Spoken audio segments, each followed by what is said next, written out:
Dios les bendiga, hermanos. Amén. Qué bueno verlos. Seguimos con frío, ¿verdad? No sé por qué este frío está así. O tienen calor. Bueno, como pueden ver, hoy es un día especial para nosotros como creyentes. Hoy vamos a participar de la Cena del Señor, la comunión de los creyentes, como la Biblia lo menciona, ¿verdad? En el libro de Hechos. Hermanos, el Señor nos dio una instrucción para que cuando participáramos de este momento, nosotros obedeciéramos esa instrucción. ¿Cuál es la instrucción, hermano? ¿Recuerdan? Que cuando hiciéramos esto, lo hiciéramos en memoria de Él, en memoria del Señor Jesucristo. Y por eso vamos a hablar de Él, del Señor Jesucristo, quien merece toda nuestra atención, porque Él nada más y nada menos es el Cordero de Dios que vino al mundo para entregarse en la cruz del Calvario y que usted y yo pudiéramos encontrar paz y comunión con Dios. Si no fuera por la obra del Señor Jesucristo, nosotros no tendríamos capacidad de encontrar salvación. Toda nuestra salvación descansa en los méritos de Él, del Señor Jesucristo, y sobre Él vamos a hablar hoy. Y específicamente de este tema que para nosotros de repente, o para la mayor parte de nosotros, pues está claro, ¿verdad? El Señor Jesucristo es santo y nunca pecó mientras Él estuvo acá en la tierra. Pero hay personas que creen que sí Él tuvo capacidad de pecar o tuvo propensión a pecar. Hay doctrinas equivocadas que engañan a las personas presentándoles a un Señor Jesucristo más humanizado que el Señor Jesucristo, que es ese ser perfecto y ese ser único, que además de ser 100% humano, también es 100% Dios. Muchas de las sectas y religiones falsas han distorsionado el tema del Señor Jesucristo y lo han bajado de categoría a un simple ser humano que actúa en este mundo piadosamente y que representa la profecía de Dios y que era un gran orador, que era un gran maestro, un gran profeta, pero hace a un lado esa característica única del Señor Jesucristo de que Él, a pesar de que es 100% hombre, también es 100% Dios. Y dentro de esa naturaleza de Dios, el Señor Jesucristo obviamente posee ese atributo que es la santidad. Entonces vamos a hablar sobre eso el día de hoy. Les invito a que me acompañen a oración para pedirle al Señor que nos guíe. Padre, gracias porque estamos acá, porque nos permites compartir este día en este hecho que vamos a realizar tan especial que es la comunión de los creyentes. Estamos obedeciendo, Señor, esa instrucción que nos has dejado por medio del Señor Jesucristo. Gracias, Señor, porque nos permites tener libertad para hablar sobre tu palabra. Te pedimos, Señor, que nos guíes. Entendemos, Señor, que el Espíritu Santo es quien nos guía, es quien nos da el discernimiento, nos da las capacidades. Por eso, Señor, apelamos a tu auxilio. Ayúdanos, Señor, para que podamos entender lo que tu palabra dice. Ponemos en tus manos este mensaje en el nombre de nuestro Señor Jesucristo. Amén. Ubiquémonos entonces en el Evangelio de Lucas, capítulo 1, versículo 35. Esta fue la respuesta del ángel a María cuando ella le dijo, pero ¿cómo va a ser posible que yo quede encinta si yo no he conocido varón? Entonces el ángel le dice, el Espíritu Santo vendrá sobre ti y el poder del Altísimo te cubrirá con su sombra. Por lo cual también, y pongan atención acá, el santo ser que nacerá será llamado Hijo de Dios. Desde acá, hermanos, la Biblia comienza a distinguir al Señor Jesucristo. respecto a la plenitud de su santidad comparada con la santidad, o mejor dicho, con la condición nuestra al momento de nacer. El Señor Jesucristo está siendo acá revelado como un santo ser que nacerá. Hermano, lastimosamente, desde que Adán pecó, todo el que es descendiente de Adán, todos nosotros, nacemos pecadores, nacemos con pecado, ese pecado heredado. Entonces no se podría decir sobre nosotros, o no le pudieron haber dicho a nuestras madres cuando ella estaba embarazada, el santo ser que nacerá va a ser tal cosa, ¿no? Porque si somos prácticos y nos apegamos a lo que dicen las escrituras, todos nacemos pecadores, entonces no nacemos santos. Pero el Señor Jesucristo sí fue distinguido en las Sagradas Escrituras al ser mencionado de esta forma. El santo ser que nacerá será llamado Hijo de Dios. Ahora, no estén tristes, hermanos, porque una vez que hemos conocido al Señor, hemos creído en Él, hemos depositado nuestra fe en sus méritos y nos hemos arrepentido de nuestros pecados, nosotros nos volvimos santos. Porque la santificación, la santidad de Él, perdón, se nos ha transferido a nosotros. Estamos en ese proceso en donde vamos a lograr la perfección de la santidad cuando estemos en la gloria de Dios. Pero en términos prácticos, nosotros somos santos porque hemos sido justificados por el Señor Jesucristo. Ahora, levante la mano el que ya dejó de pecar definitivamente. Qué barbaridad, todos son pecadores. No les da pena, ¿no? Todos somos pecadores. Vivimos todavía en este mundo expuestos a tanta condición que nos hace pecar, ¿no? Pero gloria a Dios porque existe ese plan de redención que fue diseñado desde antes de que el mundo existiera, en donde el Señor Jesucristo intervino, a Él se le delegó intervenir para que usted y yo pudiéramos ser vistos como santos ante los ojos de Dios. Y para que un día, cuando llegue el momento y estemos en la presencia del Señor, la plenitud de la santidad sea evidente en nosotros cuando seamos glorificados. Esa es una esperanza, hermanos, que el que la tiene en su corazón vigente, el que sabe, el que conoce esto, tiene que tener, aunque sea un gramito de gozo, ¿verdad? En su vida. Tendrá un gramo de gozo usted, o tal vez tiene una libra de gozo, o un kilo. Hermanos, el Señor ya nos salvó. El Señor, ese ser santo que vino al mundo, se entregó en la cruz para que usted y que yo pudiéramos disfrutar de esa esperanza de que un día estaremos con Él por la eternidad. Entonces, como vemos, estamos hablando sobre la santidad del Señor Jesucristo. Ese Señor en el cual hemos creído, ese hombre que actuó en este mundo de manera impecable, pero que también por la eternidad ha sido Dios y ha sido santo porque Él es Dios. Ese versículo de Lucas 1:35 es esa expresión en donde Gabriel, el ángel Gabriel, le dice a María que ella es portadora de esa gran bendición, ¿verdad? Él le anuncia el nacimiento del Señor Jesucristo. Si quieren, leamos desde el versículo 26, siempre en el capítulo 1 de Lucas.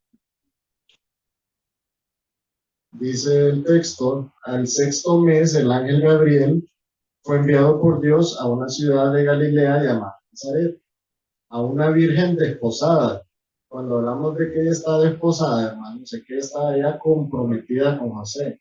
No es que ella ya estaba casada y que ya vivía con José, ya tenía intimidad con José. No, todavía no, ella solamente estaba comprometida. Según la tradición judía, pues estar desposada era eso. Ella ya estaba apartada, ya estaba comprometida para José. Y acá dice, estaba desposada con un varón que se llamaba José, de la casa de David. Y el nombre de la virgen era María. Ahí la Biblia es clara y especifica que era una mujer virgen, ¿no? Y se cumple la profecía de Isaías, cuando dice que una virgen concebirá, ¿no? Y entrando el ángel en donde ella estaba, dijo, salve muy favorecida. Se imagina el ángel la emoción que tenía al expresarle esta noticia a María. Porque el ángel conocía la gloria del Señor Jesucristo, conocía la gloria de Dios. El ángel entendía lo que él le venía a anunciar a esa mujer. Por eso le dice, salve muy favorecida, el Señor es contigo, bendita tú entre las mujeres. Mas ella, cuando lo vio, se turbó, se asustó, se preocupó y quedó, tal como hubiéramos quedado nosotros, confundido pensando, ¿qué me está diciendo este ángel? ¿Qué me está diciendo esta aparición que estoy viendo acá en mi casa? Y ella pensaba, ¿qué salutación sería esta? Entonces el ángel le dijo a María, no temas, porque has hallado gracia delante de Dios. Hermanos, esta es otra expresión de la soberanía que ejerce Dios con las personas. María encontró gracia, o sea, María, o mejor dicho, Dios dispuso darle a María el privilegio de que ella fuera la portadora de ese ser, de ese santo ser en su vientre. Y fue por simple escogencia de Dios. Porque estoy seguro que en ese tiempo también había otras mujeres vírgenes que eran de la tribu de Judá y que cumplían con los requisitos bíblicos, proféticos, para que el Señor Jesucristo pudiera haber sido hijo de ella. Pero el Señor la escogió a ella, así como lo escogió a usted. Así como el Señor en su soberanía un día envió a alguien a que le predicara el Evangelio a usted para que usted creyera en él y fuera salvo. Hermanos, así actúa Dios. Entonces el ángel le dice, has hallado gracia delante de Dios y ahora concebirás en tu vientre y darás a luz un hijo y llamarás su nombre Jesús. Este será grande y será llamado Hijo del Altísimo. Y el Señor Dios le dará el trono de David su padre y reinará sobre la casa de Jacob para siempre y su reino no tendrá fin. Entonces María dijo al ángel, ¿cómo será esto? Pues no conozco varón. Respondiendo el ángel le dijo, el Espíritu Santo vendrá sobre ti y el poder del Altísimo te cubrirá con su sombra, por lo cual también el santo ser que nacerá será llamado Hijo de Dios. Hermanos, el ángel le dice a María que el Espíritu Santo vendría sobre ella y que el poder del Altísimo la iba a cubrir con su sombra. Por esa razón, porque el poder del Altísimo la iba a cubrir con su sombra, porque el Espíritu Santo era quien iba a intervenir ahí, entonces a ese ser que iba a nacer se le puede decir el santo ser que nacerá será llamado Hijo de Dios, porque fue concebido de esa forma especial. No había ahí contaminación de pecado, porque era el Espíritu Santo quien intervenía en esa concepción de ese santo ser. Entonces, este texto de Lucas 1:35 es clave para que nosotros podamos entender sobre la santidad del Señor Jesucristo, pero también sobre la divinidad del Señor Jesucristo. El Señor Jesucristo es Dios. Y por eso cuando el ángel lo anunció, dijo, será llamado Hijo de Dios. Por lo tanto, podemos ver que Jesús no es simplemente un profeta o un maestro, como algunos dicen, sino que es el propio Hijo de Dios, es la segunda persona de la Trinidad. Es aquel del que hablábamos el domingo pasado, que fue designado desde antes de la fundación del mundo para que viniera al mundo y se entregara en la cruz del Calvario como el Cordero de Dios y pagara por nuestros pecados.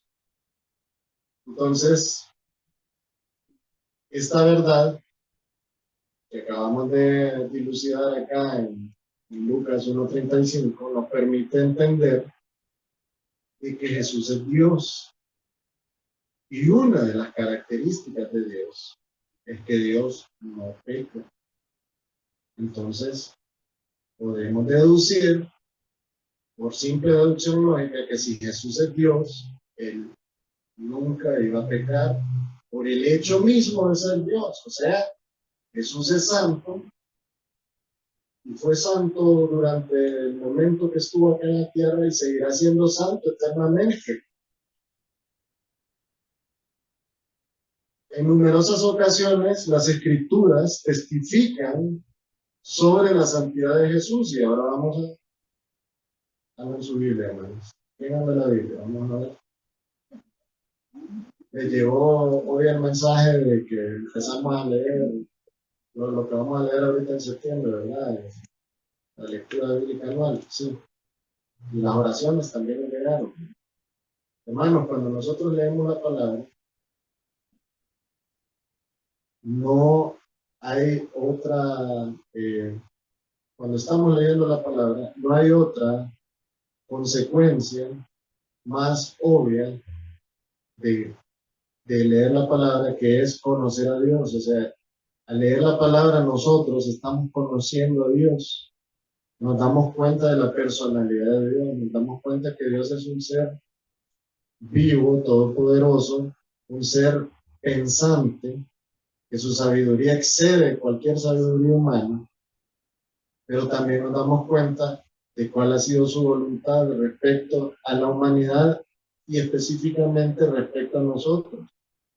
Y cuando oramos, también nosotros estamos manifestando por medio de ejecutar esa acción que nosotros creemos que Dios está vivo, que Dios es un Dios vivo y verdadero, que no dejamos las cosas al azar, sino que tenemos un Dios a quien podemos acudir para contarle cualquier situación nuestra, para agradecerle por todo lo que Él ha hecho a nosotros y para reconocer su gloria, su soberanía y su honra. Dios se place con la oración y por eso Él manifiesta en las Sagradas Escrituras en determinadas o en abundantes, mejor dicho, momentos, la necesidad que tenemos nosotros de orar. Entonces, en la iglesia está esta instancia para que nosotros juntos leamos la palabra y juntos oremos, aprovechemos eso para crear en nosotros la rutina, crear el carácter también y sobre todo para mostrarle a Dios que nosotros realmente estamos procurando tener comunión con Él. Entonces volvamos al mensaje y hablemos sobre el testimonio bíblico sobre la santidad de Jesús. La Biblia nos habla sobre la santidad de Jesús para que no quede duda, por si alguno piensa, ¿no? Si Jesús es un ser humano igual a nosotros que tuvo flaquezas, debilidades y pecó. Lo que pasa es que seguramente lo omitieron, ¿no? No es así, hermano. Jesús es Dios, Dios es santo, Jesús es santo.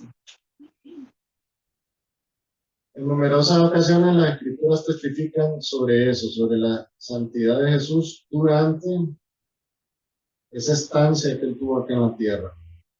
Se le describe en la Biblia como sin pecado, eso está en Hebreos 4:15. Busquen Hebreos 4:15. Acá el escritor de esta carta a los Hebreos escribió lo siguiente: porque no tenemos un sumo sacerdote que no pueda compadecerse de nuestras debilidades, sino uno, refiriéndose al Señor Jesucristo, ¿verdad? Que fue tentado en todo según nuestra semejanza. Y ahora póngale acá el marcador fluorescente, pero sin pecado. ¿Quién escribió el libro de los Hebreos? Este epístola.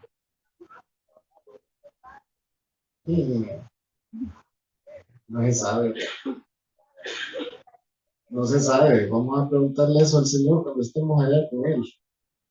O de repente ahí va a salir el escritor y nos va a decir, yo fui. Hermanos, está claro, sin pecado, dice la Biblia respecto al Señor. Ahora veamos Primera de Pedro 2:22. ¿Quién escribió Primera de Pedro? Si no lo sabían de verdad que estaba aquí, ¿sabes? Pedro, obviamente, ¿no? Dice, Pedro dice sobre él como aquel que no cometió pecado, se refiere a él como que no cometió pecado, y eso está en Primera de Pedro 2:22, donde dice, el cual no hizo pecado, ni se halló engaño en su boca, refiriéndose al Señor Jesucristo. Como ven, Pedro también habla sobre la santidad del Señor. También en la Biblia se le menciona como al que no conoció pecado en 2 Corintios 5:21. ¿Quién escribió 2 Corintios? Segunda carta a los Corintios. Pablo. Ok. Dice 2 Corintios 5:21, al que no conoció pecado, por nosotros lo hizo pecado, para que nosotros fuésemos hechos justicia de Dios en él. Al que no conoció pecado, se está refiriendo al Señor Jesucristo. También Juan declara sobre este aspecto del Señor cuando dice que en él no hay pecado. Eso está en Primera de Juan 3:5. Y sabéis que él apareció para quitar nuestros pecados y no hay pecado en él, refiriéndose al Señor, dice, escribe acá el apóstol Juan. Pero hablemos del Antiguo Testamento, porque hemos estado solamente mencionando textos del Nuevo Testamento. Ahora vamos a ver algunos del Antiguo Testamento respecto al Señor Jesucristo. Isaías 53:11. ¿Quién escribió Isaías? Isaías. Dice, se refiere a él como el siervo justo. Cuando hablamos de alguien justo, hermanos, es alguien que no hay algún sustento para acusarlo de nada, ¿verdad? Entonces, vamos a leer lo que dice Isaías 53:1. Verá el fruto de la aflicción de su alma y quedará satisfecho. Por su conocimiento justificará mi siervo justo, se refiere a él como un siervo justo, a muchos, y llevará las iniquidades de ellos. Ahí se está refiriendo al Señor Jesucristo de manera profética. Y lo está tildando como un siervo justo. Cuando hablamos de alguien justo, es alguien que no tiene culpa, ¿verdad? Y el que no tiene culpa, obviamente, no ha pecado. Ahora vamos al Salmo 45:7. ¿Quién escribió los salmos? Bueno, no solo David, parte, la mayoría de los salmos. Acá David se refiere al Señor Jesucristo como que amó la justicia y aborreció la iniquidad. Vamos a ver lo que dice. Salmo 45:7. Has amado la justicia y aborrecido la maldad. Por tanto te ungió Dios, el Dios tuyo, con óleo de alegría más que a tus compañeros. Este es un salmo profético, ¿verdad? En los salmos vemos muchos tintes de mensajes, de indicios proféticos, indicios referentes al Señor Jesucristo, al Mesías, a ese Redentor que iba a venir al mundo a pagar por nuestros pecados. Y acá Él lo está también mencionando como un ser justo, que ama la justicia y que aborrece la maldad, o sea, no peca. y se está refiriendo obviamente al Señor Jesucristo. Si vemos estas declaraciones que acabamos de leer, son tomadas de 6 diferentes escritores de las Escrituras. Vamos a mencionarlos a ver si recuerdan. ¿Quién era el primero? El primero era el escritor desconocido, porque no sabemos quién escribió el libro de Hechos. Pero también leímos... gracias, hermano. El libro de Hebreos. Aquí quería ver si estaba en clase. El libro de Hebreos. El libro de Hechos, ¿quién lo escribió? Lucas. Sí, el libro de Hebreos. No sabemos quién fue, pero fue un escritor divinamente inspirado, ¿verdad? Por Dios. Luego leímos sobre una escritura de Pedro, una escritura de Pablo, una escritura de Juan, una de Isaías y una de David. O sea, vemos 6 diferentes escritores refiriéndose al mismo tema. El Señor Jesucristo es santo.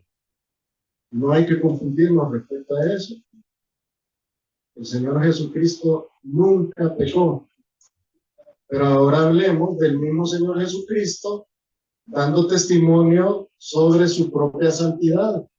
Porque podemos ver en las Escrituras al Señor Jesucristo actuando de manera que nosotros podemos deducir, podemos ver a todas luces que Él es santo. Bueno, hay una expresión en la que el Señor Jesucristo prácticamente retó a los fariseos para que lo señalaran, que le señalaran un pecado. Y podemos ver eso en Juan 8:46, cuando el Señor, busquemos Juan 8:46, ¿eh? El Señor les dice a esos que lo estaban hostigando: ¿quién de vosotros me redarguye de pecado? O sea, palabras llanas, ¿quién de vosotros prueba que yo tengo pecado? ¿Quién? Vaya, levante la mano el que diga que yo he pecado y señáleme el pecado que he cometido. El Señor Jesucristo lo hizo ahí, públicamente, retó públicamente a las personas. Obviamente estaban esas personas que estaban contra él escuchándolo, pero también estaban sus discípulos y los que creían en él. ¿Y ustedes creen que ellos no se maravillaban del Señor Jesucristo y que su fe no se fortalecía cuando miraba que no había de qué señalar al Señor Jesucristo? Y es lo mismo que pasa con nosotros cuando vemos el testimonio de Cristo en las Sagradas Escrituras y nos damos cuenta de quién es Él. ¿Cómo no se va a robustecer nuestra fe? ¿Cómo no nos vamos a alegrar? ¿Cómo no nos vamos a sentir conformes con ese gran Redentor que tenemos, con ese ser perfecto que vino a la tierra y que en medio de su perfección y de su plenitud y de su gloria se despojó de todo eso para poder entregarse en una cruz como el peor de los pecadores y pagar por nuestros pecados y poder darnos la oportunidad de ser salvos. Porque el Señor les dice a estas personas: ¿quién de vosotros me redarguye de pecado? ¿Quién prueba que yo tengo pecado? Pues si digo la verdad, ¿por qué vosotros no me creéis? Y miren, eso sucede en nuestra sociedad actual.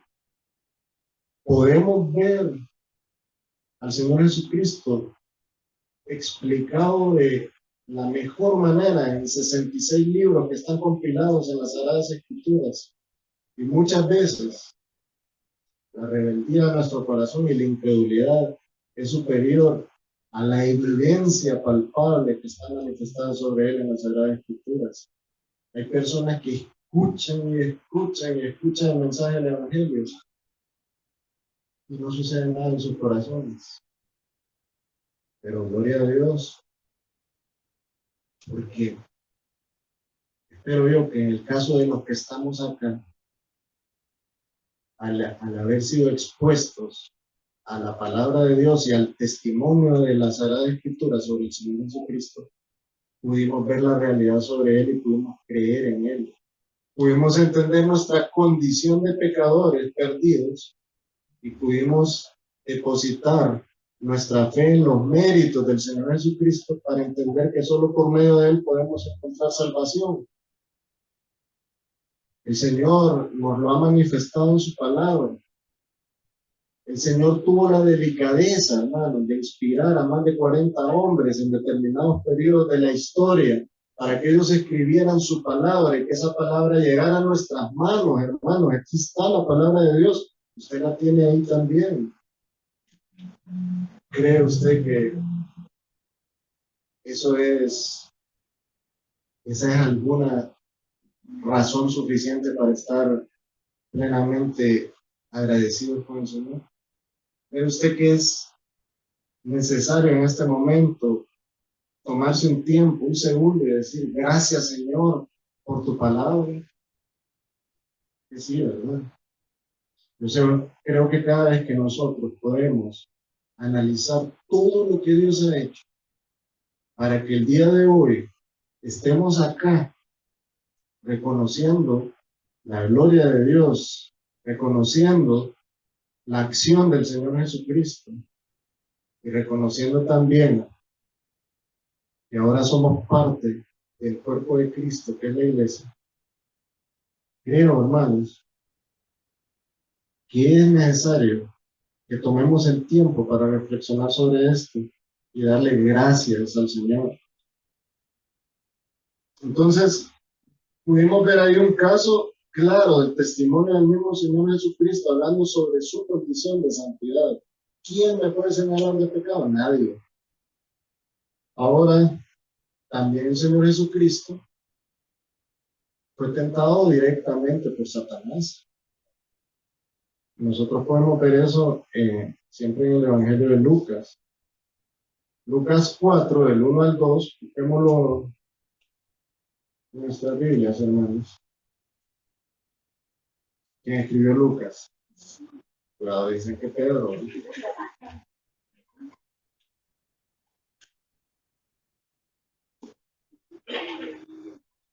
Dice Lucas 4, del 1 al 2. Jesús, lleno del Espíritu Santo, volvió del Jordán y fue llevado por el Espíritu al desierto por 40 días.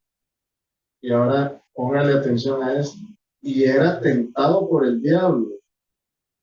Y no comió nada en aquellos días, pasados los cuales tuvo hambre. El Señor también fue tentado por Satanás. ¿Y pecó? No pecó. Las tentaciones lanzadas hacia Jesús siguen tres pautas que son comunes con todas las tentaciones que nosotros mismos recibimos como seres humanos. La primera tentación que se le presenta al Señor Jesucristo por medio de Satanás se refiere a los deseos de la carne. En ese momento, hermano, Jesús estaba habitando en su cuerpo físico humano, igual al suyo, igual al mío, con las mismas necesidades suyas y mías. Y el Señor tenía hambre. Y el mismo versículo 2 de Lucas 4 lo menciona, ¿verdad? Y miren lo que le dice Satanás al Señor. Mateo 4, versículo 3 al 4. Busquemos el Evangelio de Mateo. Y vino a él el tentador. ¿Quién es el tentador? ¿Quién? Satanás. Y le dijo, si eres hijo de Dios, di que estas piedras se conviertan en pan. Y él respondió, escrito está, no solo de pan vivirá el hombre, sino de toda palabra que sale de la boca de Dios. Nuestro Señor tenía hambre en ese momento.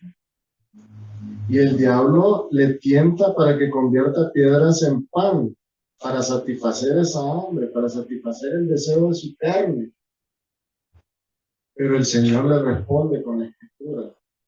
Y le cita Deuteronomio 8:3, donde dice, y te afligió y te hizo tener hambre y te sustentó con maná, comida que no conocías tú ni tus padres la habían conocido, para hacer saber que no solo de pan vivirá el hombre. Y este fue el texto que extrajo el Señor Jesucristo de Deuteronomio para ponérselo al frente a Satanás como un escudo. mas no solo, para hacerte saber que no solo de pan vivirá el hombre, mas de todo lo que sale de la boca de Jehová vivirá el hombre. Entonces podemos ver que Satanás está utilizando esa estrategia de tentar por medio de las necesidades de la carne, ¿no? Estaba queriendo que el Señor Jesucristo sucumbiera ante los deseos de la carne. ¿Cuántas veces nosotros somos tentados en base a esa estrategia satánica, los deseos de nuestra carne? Nuestra carne, hermanos, lastimosamente, por estar contaminada de pecado, ejerce una función de enemigo nuestro a nivel espiritual. Nuestra carne nos induce al pecado, y si dejamos que las tentaciones sean más valederas o más poderosas que nuestra fe y que nuestra constancia, simplemente vamos a caer en pecado. ¿Cuál es la segunda tentación que Satanás le lanza al Señor? Que es la misma tentación a la que nosotros estamos expuestos: el orgullo de la vida, la autoexaltación. Volvamos a Mateo 4 y dice el versículo 5 al 7. Entonces el diablo le llevó a la santa ciudad y le puso sobre el pináculo del templo y le dijo: si eres hijo de Dios, nuevamente, ¿verdad? Ya se lo había dicho antes, como diciéndole, comprobámelo. Hermano, muchas veces a nosotros se nos presenta la tentación de esa forma. Si realmente sos hombre, tomate o metete esta línea de cocaína, tomate esta cerveza, o conquiste a esa mujer aunque estés casado. O si realmente sos mujer, coqueteale a ese hombre aunque vos estés casado. Esa tentación sobre el orgullo, si realmente vos tenés capacidad y estás al nivel social mío, demostrámelo. Y ya la persona va y se endeuda y toma muchas decisiones equivocadas solo para aparentar algo que no es necesario que lo haga, pues. Pero el orgullo es así. Si realmente eres un gran siervo de Dios, entonces que te den tu lugar en la iglesia. ¿Por qué dejas que te ignoren o que te coloquen en una condición en donde no corresponde a tu categoría? Esa es otra forma de recibir tentación dentro del cuerpo de Cristo. Entonces el Señor le dice a Satanás: si eres el Hijo de Dios, échate abajo, porque escrito está. Y miren que le menciona en la Biblia. Hermano, muchas veces la tentación viene a nosotros disfrazada de piedad. Si realmente usted tiene fe en el Señor, vaya, saque todo el dinero que tiene en el banco y deposítelo en la cuenta de la iglesia. Esa es una forma de manipular y de utilizar la palabra de Dios en contra del cristiano.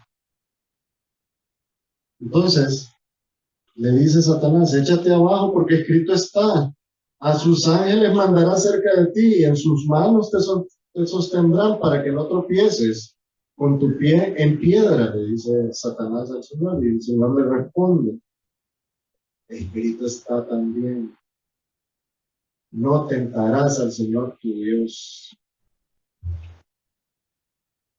Qué defensa, ¿verdad? Lo dejó mudo. No, pero Satanás no se resigna y sigue molestando.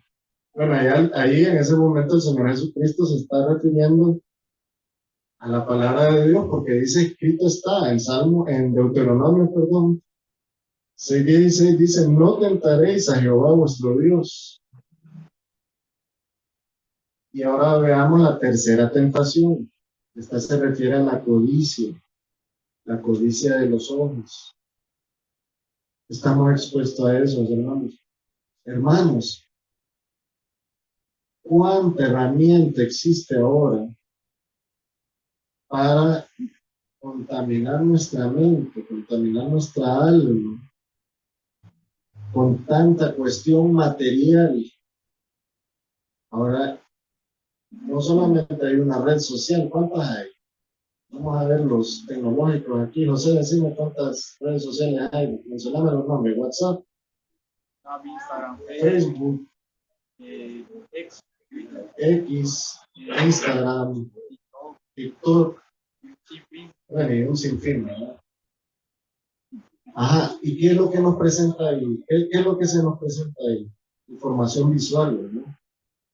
Además de que se nos presenta mucho texto, que nosotros leemos ahí, también hay información visual. ¿Y para qué, hermanos? Por lo general, el 85% de esa información visual es para inducirnos a algo material, para, para despertar el interés en nuestra mente de obtener algo. A unos se les despierta la codicia por tener un cuerpo fitness, ¿verdad? A otros la codicia por vestirse como se viste el que sale ahí haciendo piruetas en TikTok. A otros la codicia de tener lo que tiene el influencer que se volvió millonario porque no trabaja y hace videos. Y por ahí entran también aspectos espirituales, ¿no?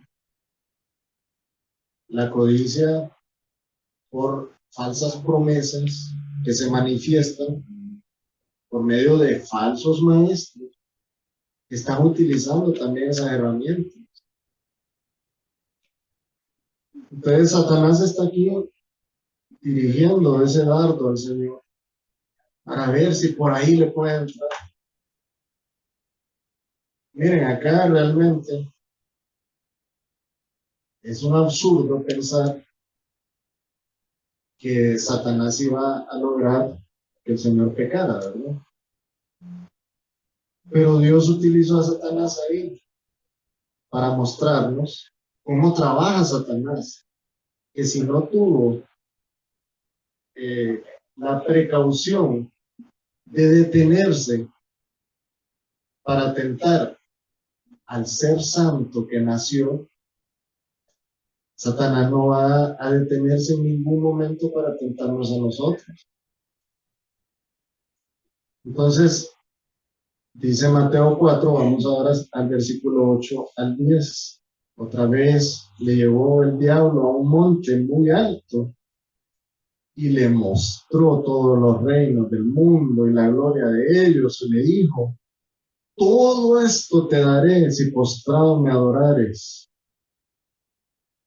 Entonces Jesús le dijo, vete, Satanás, porque escrito está, al Señor tu Dios adorarás y a Él solo servirás. Como ven, la postura del Señor Jesucristo siempre fue clara y radical, ¿no? El Señor, bueno, fue Él mismo que inspiró a los escritores de estas escrituras que Él mencionó, ¿no? Pero esta aplicación de esta tentación a Jesús sirve, pero al dedillo para que nosotros como creyentes nos ubiquemos en la condición del que está siendo tentado. Miren cómo existen estas herramientas satánicas para tentar al hombre y cómo muchas veces caemos en ellas. Y el caso está claro en el Edén, ¿no? Cuando Satanás recurrió a estas mismas herramientas. Qué bonita está esa fruta, ¿verdad, Eva? Y Eva vio que era agradable a la vista. Y le dice,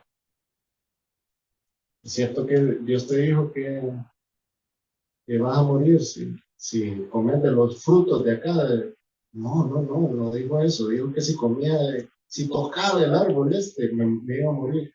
No. Y no sabes que Dios hizo eso para que no fueras igual a Él, porque si comes de ese fruto vas a ser igual a eso. Y empieza a inflarse, ¿verdad? El ego. Ah, si voy a ser igual a Dios, entonces voy a tener todas las capacidades de Dios. Y pecó. ¿Cuántas veces Satanás le presenta la tentación a usted de esa forma? ¿Cuántas veces nosotros nos equivocamos y pensamos que los dones que el Espíritu Santo ha depositado en nosotros son para exaltarnos a nosotros mismos y no para exaltar a Dios? ¿Cuántas veces, conociendo la voluntad de Dios, porque está manifestada en su palabra, nosotros buscamos excusas para justificar, hoy no voy a seguir la voluntad de Dios, porque nos dejamos llevar por la tentación? Jesús no padecía de eso. El Señor Jesucristo siempre fue santo, un ser santo. Él es Dios. Y Él nunca dejó de ser Dios y nunca dejará de ser Dios. Pero el Señor nos muestra por medio de esta interacción con Satanás cuál debería de ser nuestra postura frente a la tentación. Por eso es necesario que estudiemos la palabra de Dios, para que nos afiancemos de ello, para que nos agarremos y nos escudemos de esa fe que la palabra de Dios produce en nosotros. Jesús no pecó. Y hay personas que se preguntan, pero Jesús no pecó, es cierto, lo creo, pero ¿pudo haber pecado Jesús? Entonces, hay dos grupos de pensamiento, unos que sostienen la impecabilidad, o sea, que creen que Jesús no pudo haber pecado, y aquellos que sostienen la pecabilidad, o sea, que Jesús pudo haber pecado, pero no lo hizo. ¿Cuál es la postura correcta? Jesús fue impecable, sin mancha. Jesús no pudo haber pecado. Si él hubiera pecado, él aún podría hacerlo ahora, porque él todavía retiene esa esencia que tuvo mientras vivió en la tierra. Él es el Dios hombre y así va a permanecer por siempre en su plena deidad y su plena humanidad. El creer que Jesús pudo pecar es creer que Jesús o que Dios mismo pudo pecar. No podemos creer eso. Dios no peca. Dios es santo y Jesús siempre fue Dios. Siempre, mientras estuvo en la tierra, fue Dios y siempre ha sido Dios desde la eternidad y seguirá siendo Dios por la eternidad. Entonces, no podemos pensar que Él podía pecar porque Él es Dios. Si nosotros creyéramos que Él podía pecar, entonces estamos quitándole esa gran característica, esa distinción que Él tiene respecto a todos los seres que han caminado aquí en la tierra. El Señor Jesucristo es el único ser que es plenamente Dios y plenamente hombre. Y Colosenses 2:9 dice, porque en Él habita corporalmente toda la plenitud de la deidad, refiriéndose al Señor Jesucristo. La plenitud de la deidad incluye la santidad. El Señor es santo. Aunque Jesús es plenamente humano, Él no nació con la misma naturaleza pecaminosa con la que nosotros hemos nacido. Él es el santo ser que nació. Él nació santo en su encarnación y es santo desde la eternidad pasada. Ese es el Señor Jesucristo. Ese es el Señor en quien nosotros hemos creído. El Señor Jesucristo es Dios y posee todos los atributos de Dios. Su naturaleza es la misma naturaleza de Dios porque es Dios. La naturaleza de Dios incluye esta característica importantísima de la santidad. Si Jesús no hubiera sido plenamente santo, Él no hubiera podido ser el Cordero aprobado de Dios, sin defecto alguno. Él no hubiera podido presentarse como el Redentor ante un juez para redimir los pecados de los que sí cometieron pecados. Porque si él hubiera tenido pecado, hubiera sido señalado por su pecado y no hubiera tenido capacidad de redimir entonces a los otros pecadores, si él hubiera estado en condición de pecado. El Señor es plenamente santo y ha actuado de esa forma y seguirá siendo santo por la eternidad. Cuando Él estuvo acá en la tierra, Él pudo ejecutar el plan de redención porque Él siempre sostuvo esa característica divina en Él, que es la santidad. En conclusión, el Señor ciertamente fue tentado de la misma manera que somos tentados nosotros. Esas tentaciones le fueron presentadas al Señor por Satanás. Sin embargo, Él no pecó, porque Jesús es Dios y Dios es incapaz de pecar. Pecar sería hacer algo en contra de su propia naturaleza. Así que, hermanos, hemos confiado en la persona adecuada, el Señor Jesucristo. El Señor Jesucristo posee todos los méritos para poder redimir sus pecados y mis pecados. Así que glorifiquemos al Señor, alabemos al Señor y compartamos hoy este momento de comunión, sabiendo de que Dios es perfecto en todos sus planes, y que el Señor Jesucristo, quien fue designado desde antes de la fundación del mundo para salvarnos, ha cumplido todos los requisitos para que usted y yo seamos salvos. Vamos ahora entonces, hermanos, a comenzar con el momento de la cena del Señor. Yo quiero a los hermanos que van a repartir los elementos que se ubiquen en sus lugares, a los hermanos del coro también que se ubiquen en su lugar. Y vamos a hablar sobre este momento especial que vamos a compartir, la cena del Señor, la comunión de los creyentes. Hermanos, este es un momento solemne. En este momento nosotros debemos procurar actuar en condiciones dignas para que podamos disfrutar en paz la comunión de los creyentes y la cena del Señor. Podemos acercarnos al Señor, al trono de la gracia, y alcanzar misericordia, pidiendo perdón por nuestros pecados, reconociendo que somos imperfectos y pidiéndole al Señor que quite todas esas cargas de nuestro corazón que impiden que en este momento podamos tomar dignamente los elementos de la cena del Señor. Es necesario, hermanos, para tomar estos elementos, discernir cabalmente lo que representa esto. Estos elementos representan el sacrificio del Señor Jesucristo. Por eso es recomendable que quien tome la cena del Señor sea un creyente ya, un creyente que ha dado testimonio público de su fe.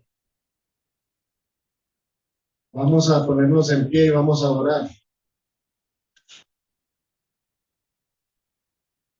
Le recomiendo, hermano, acudir al Señor, pedirle que lo limpie, que le permita disfrutar con gozo este momento. Inclinemos nuestro rostro. Padre, estamos acá, ya listos para compartir la comunión de los creyentes, para conmemorar tu nombre, Señor, para conmemorar el sacrificio que tú hiciste en la cruz del Calvario, por medio del Señor Jesucristo. Señor, Entendemos que somos pecadores imperfectos. Entendemos, Señor, que muchas veces pecamos de manera voluntaria y a veces involuntariamente. El pecado está arraigado en la naturaleza humana. Te pedimos, Señor, que nos limpies, que nos permitas en este momento tomar estos elementos con dignidad. Señor, danos paz a nuestros corazones, permítenos olvidar los rencores, el odio, las maledicencias, las enemistades. Ayúdanos, Señor, a ser perdonadores genuinos como tú lo eres. Límpianos, Señor. Permítenos disfrutar de este momento, el cual vamos a compartir haciendo caso de lo que tú nos ordenaste, que lo hiciéramos y que lo hiciéramos en memoria tuya. Ponemos en tus manos este momento especial en el nombre de nuestro Señor Jesucristo. Amén. Vamos a entonar un himno mientras los hermanos reparten los elementos.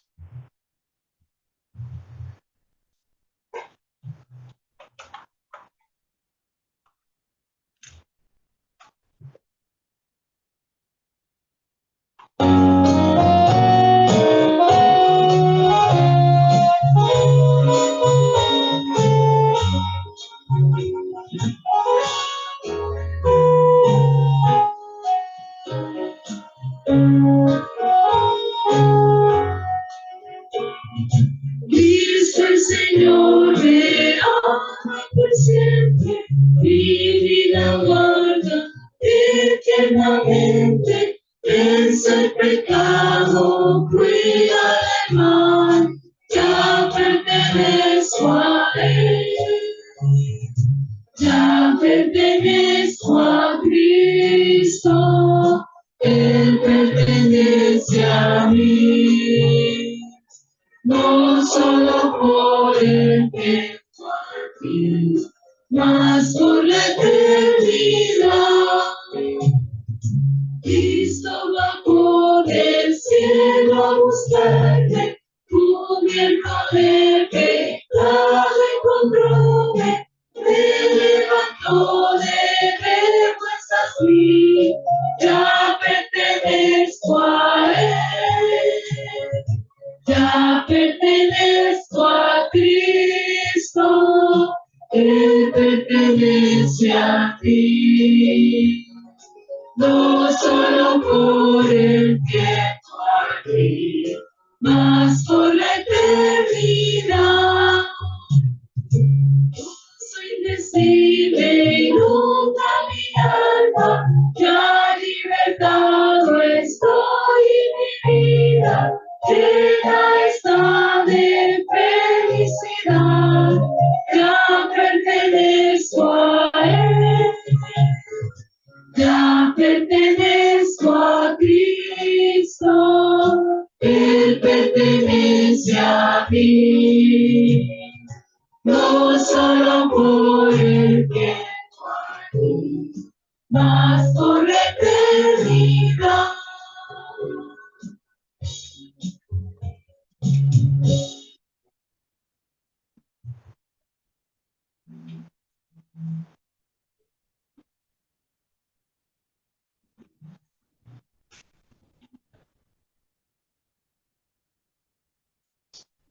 Gloria a Dios. Ya todos tienen sus elementos.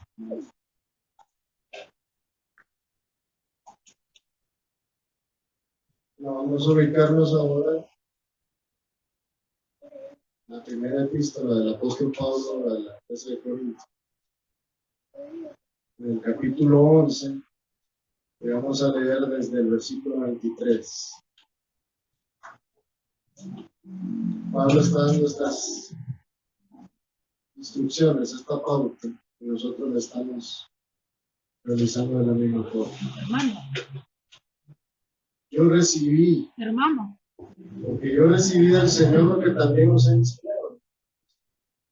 El Señor Jesús, la noche que fue entregado, tomó pan y habiendo dado gracias, lo partió y dijo: tomad, comed, esto es mi cuerpo, que por vosotros es partido. Haced esto en memoria de mí.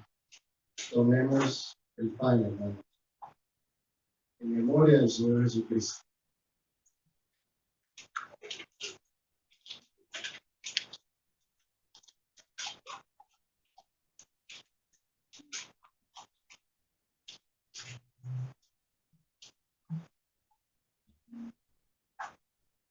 Asimismo, tomó también la copa, después de haber cenado, diciendo: esta copa es el nuevo pacto en mi sangre.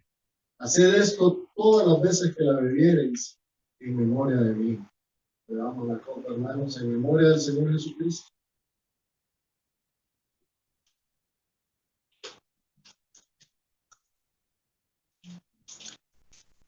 Y sigue diciendo el apóstol: así pues, todas las veces que comiereis este pan y bebiereis esta copa, la muerte del Señor anunciáis hasta que Él venga. Hermanos, gloria a Dios, porque el Señor Jesucristo ya se entregó en la cruz, pero ya resucitó, ya ascendió al cielo y está intercediendo por nosotros hasta el día que Él regrese con su iglesia. Está consciente de eso, está expectante usted, hermano, de que el Señor va a venir cuando menos lo esperemos. Gloria a Dios. Con esto finalizamos el mensaje del día de hoy.